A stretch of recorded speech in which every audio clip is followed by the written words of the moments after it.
It's been 2 years of Albo, 2 long years since he was elected on his cost of living mandate.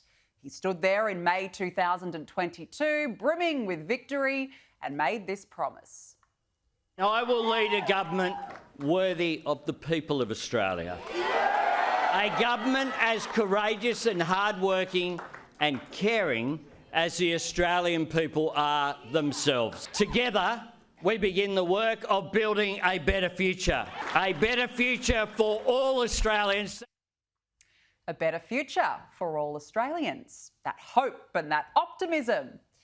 Yet, where has it got us, that promise of a better future? Nowhere. 2 years later, this country is in the wilderness. Our social cohesion is being challenged like never before, and Australians are battling through a cost of living crisis with no reprieve in sight. Now, I don't want to bore you with every element of Albo's victory speech, but one line stood out to me the most. I want to bring Australians together. I want to seek our common purpose and promote unity and optimism, not fear and division. Yeah, that all went downhill pretty quickly, didn't it? Because the division started when he took us all to the polls in the middle of a cost of living crisis for the Voice referendum, where 60% of us voted no. And it's no surprise that during a speech in Western Sydney today to mark 2 years in office, the Voice referendum didn't even crack a mention. Meanwhile, the country has never been more divided.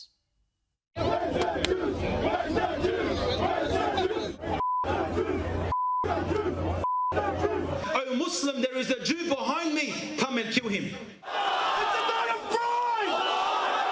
It's a night of victory! Unbelievable scenes.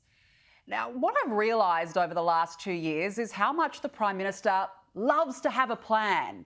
He's obsessed with plans and telling us about it. Plans are his safety blanket. But the problem is he can't actually follow through. Just like his plan for bringing Australia together, which I have outlined is in clear crisis, or his plan to fix the cost of living, his plan for $275 in energy relief. Remember this plan? We will put in place mechanisms that provide cost of living relief. Build people's living standards up. A better future with real plans to address the cost of living, taking pressure off the cost of living. Of addressing cost of living issues to take pressure off living standards. Meaningful help with your cost of living. And today he reaffirmed his commitment to fix the cost of living. He's going to fix it. Again, he's got a plan, as he told a Western Sydney leadership dialogue. I understand that Australians are doing it tough right now. And I certainly haven't forgotten what it's like to struggle and to strive, to worry about your family's economic security, to wonder if you'll get the opportunity to pursue your aspirations. That's my life story and the life story of so many people here in Western Sydney. That understanding drives our government, helping with the challenges that Australians are facing here and now. And sure, from his own upbringing in state housing to becoming the Prime Minister is an enormous feat. But he lives in the lodge. When was the last time he went to Coles or Woolies? He's always talking but never listening, understanding but not acting. And Albo's 2-year CV speaks for itself. He's overseen record petrol prices, overseen record rates of immigration. Rents are 8.5% higher than this time last year under his watch. First home buyers are at their lowest levels in over a decade under his watch. Power bills have risen more than 20% under his watch. 12 interest rate hikes, again under his watch. Persistent high inflation, you guessed it, under his watch. He spent $450 million on the failed Voice referendum, allowed violent criminal detainees to roam free, boats have made it to the mainland, and he has overseen fractures in our national cohesion and failed to address anti-Semitism. Now, imagine presenting that CV to a prospective employer. The bloke wouldn't even get a look in. Nobody would hire him. And this is the leader of the country. But again, what happened to his plan? We have a plan to alleviate cost of living pressures. It's a constructive plan to deal with the challenges that households and businesses are facing. My government has a clear plan and program. We're implementing it.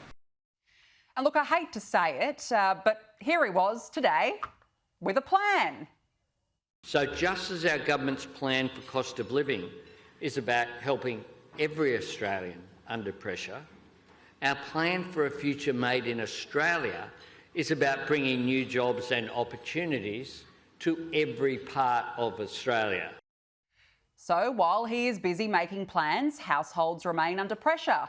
According to a Resolve poll, 55% of those surveyed say they would struggle to pay if they had a major expense of a few $1,000s for a new item, such as a fridge or a car repair. It also found 55% of Australians are most concerned about grocery costs, and 37% said utility bills. So 2 years later, we are still waiting for Albo's plans to materialise. We are a poorer country under his watch with tougher living standards, and this is the worst cost of living crisis. The Prime Minister has acutely failed to capture the national mood and failed in his promise to make Australia better.